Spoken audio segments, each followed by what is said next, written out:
Shalom, eu sou a Isabela e hoje voltando com mais um vídeo super divertido.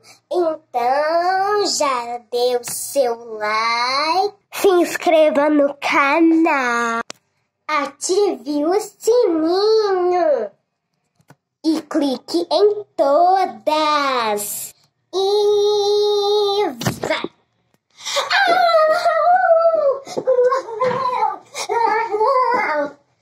Eu não acredito. Hoje é sábado. Não tem aula, não tem aula, não tem aula, tem aula. E eu posso aproveitar tudo. Eu posso andar de velocipe, eu posso brincar com a minha casinha, eu posso brincar com os meus bichinhos de estimação. Então eu vou agora lá para a sala de visita. Ai, é super legal. Eu peguei o meu celular aqui, eu acho que eu vou ver um pouquinho do meu celular. O quê? Mensagem da professora Ana? A minha professora mandou uma mensagem? Sei lá o que ela mandou, mas eu vou ver essa mensagem. Isabela, você esqueceu de fazer a prova de história.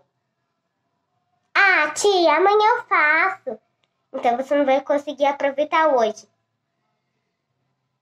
Mas eu aproveito amanhã. Ah, não, você tem que fazer hoje, porque eu já liberei a plataforma para você enviar sua prova. Bem no sábado eu tenho que fazer uma prova de história. Ai, eu vou lá, né? Não tem outra opção.